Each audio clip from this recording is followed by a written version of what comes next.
Hi. டே 95 movie வந்து complete பண்ணியிருக்கோம். So நம்ம சேனல் புதுசாக பார்க்குறோங்க, சேனல் சப்ஸ்கிரைப் பண்ணிக்கோங்க அண்ட் பெல் ஐக்கானை கிளிக் பண்ணிக்கோங்க. ஸோ நம்ம சேனலில் பார்த்தீங்கன்னா ஒரு சேலஞ்ச் பண்ணிகிட்ருக்கோம். 365 days 365 மூவிஸ் சேலஞ்ச் தான் அது.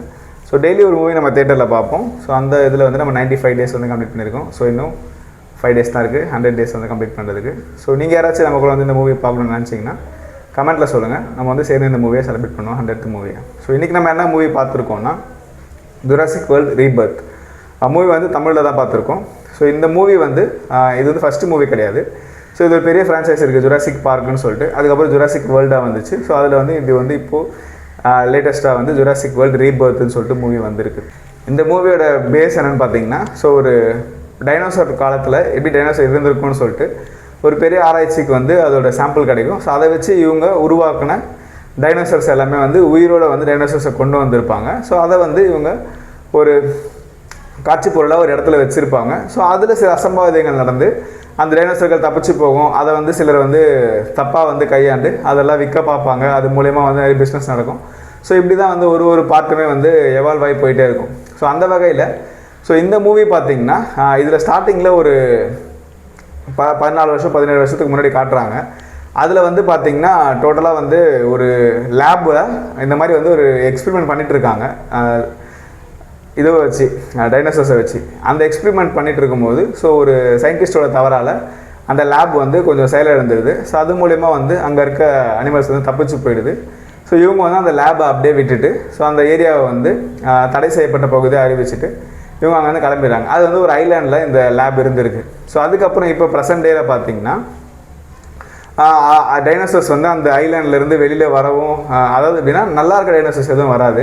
ஸோ அங்கே வாழவே முடியாத சில டைனோசர்ஸ் வந்து என்னென்னா வழி மாறி சிட்டி சைடு வந்து இறந்து போகும். ப்ளஸ் வந்து பார்த்திங்கன்னா அதை பற்றின விஷயங்களை இவங்க கேள்விப்பட்டுகிட்டே இருப்பாங்க. அதுக்கான ஆராய்ச்சிகளும் வந்து சிலர் பண்ணிகிட்டே தான் இருந்தாங்க. இப்படி பண்ணிகிட்டு இருக்கும்போது ஒரு கம்பெனிக்கு வந்து அந்த டைனோசர்ஸ் ரொம்ப காலம் வாழுது அப்படின்ற ஒரு விஷயம் வந்து அவங்களுக்கு தெரிய வந்திருக்கு. ஸோ அது மூலயமா அதுலேருந்து நம்ம சாம்பிள்ஸ் எடுத்து ஸோ வந்து நம்ம மனிதர்களை வந்து ரொம்ப நாள் வந்து வாழ வைக்கிறதுக்கு அதுக்கு மருந்து கண்டுபிடிக்க முடியும். பட் வந்து இது வந்து நம்ம அஃபிஷியலாக பண்ண முடியாது. ஸோ அன்அஃபிஷியலாக தான் பண்ணணும். இது ஒரு இல்லீகல் விஷயமாக வந்து டாஸ்க்காக வந்து நம்ம பண்ணணும்னு முடிவு எடுக்கிறாங்க. ஸோ அதுக்காக சிலர் வந்து ஹையர் பண்ணுறாங்க. ஸோ அதில் வந்து ஒரு சயின்டிஸ்ட்டையும் வந்து இவங்க வந்து ஹையர் பண்ணிக்கிறாங்க. ஏன்னா வந்து அவருக்கு தான் வந்து இந்த டைனோசர்ஸ் பற்றி தெரியும். ஸோ அவர் தான் இந்த சாம்பிள் எடுக்கிறதுக்கான ஒரு டெக்னிக்கையும் அதுக்கான எக்யூப்மெண்ட்ஸையும் வச்சுருக்காரு. இப்போ இவங்க யாருக்கும் கவர்மெண்ட்டுக்கு வந்து பர்மிஷன் இல்லாமல் தடை செய்யப்பட்ட அந்த ஐலாண்டுக்கு போகிறாங்க. ஒரு 3 ஸ்பீஷஸை அவங்க வந்து அதோட சாம்பிள்ஸை எடுக்கணும். அது வந்து என்ன ஒரு பிரச்சனைனா, அது உயிரோடு இருக்கும் போதே அவங்க வந்து அந்த சாம்பிள் எடுக்கணும். இறந்ததுன்னா அந்த சாம்பிள் வந்து அந்த அளவுக்கு பவர்ஃபுல்லாக இருக்காது அப்படின்றதுனால. ஸோ இவங்க அப்படி போயிட்டு இருக்கும்போது கடலில் ஒரு சாம்பிள் எடுக்கணும், அப்புறம் நிலத்தில் ஒரு சாம்பிள் எடுக்கணும், அண்ட் வந்து பறந்துட்டு இருக்க ஒரு டைனோசரோட சாம்பிள் எடுக்கணும். ஸோ கடலில் எடுக்கிறதுக்காக போவாங்க. அது மீன் டைம் வந்து இன்னொரு ஃபேமிலி வந்து நார்மலாக ஒரு போட்டில் வந்து அவங்க ஒரு பார்டர் தாண்டி போயிட்டு இருப்பாங்க. ஸோ அந்த நேரத்தில் வந்து இந்த டைனோசர் கண்ணில் அவங்க மாட்டி ஸோ அவங்க போட்டு கவிழ்ந்து இவங்க அவங்கள காப்பாற்றுற சுச்சுவேஷன் வரும். மூவி பார்த்திங்கன்னா சில சீன்ஸ் வந்து ரொம்ப வந்து அந்த ஜம்ப்ஸ்கேரி சீன்ஸை வச்சுருந்தாலுமே அந்த மெயின் விஷயம் வந்து ரொம்ப பெருசாக வந்து ஸ்ட்ராங்காக இல்லை. இது வந்து ரொம்ப ஒரு டெம்ப்ளேட்டான ஒரு கதை தான். இப்போ இவங்க காட்டுக்கு போகிறதும் அந்த காட்டிலேருந்து இவங்க தப்பிச்சு திரும்பி வரதும் ஒரு நார்மலாக வந்து நிறைய படங்கள் வந்து அந்த கான்செப்ட் வந்துருக்கு. அது போக வந்து இவங்க அந்த தண்ணியில் சாம்பிள் எடுக்கிறதுலாம் கிட்டத்தட்ட நம்ம வந்து அந்த அனகொண்டா படம் பார்க்குற மாதிரியே இருக்குது.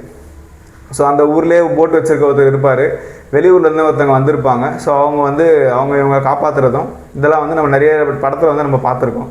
அது வந்து டைனோசர் படம் பார்த்த மாதிரி இல்லை, லைட்டாக அனகொண்டா படம் பார்த்த மாதிரியே இருந்துச்சு.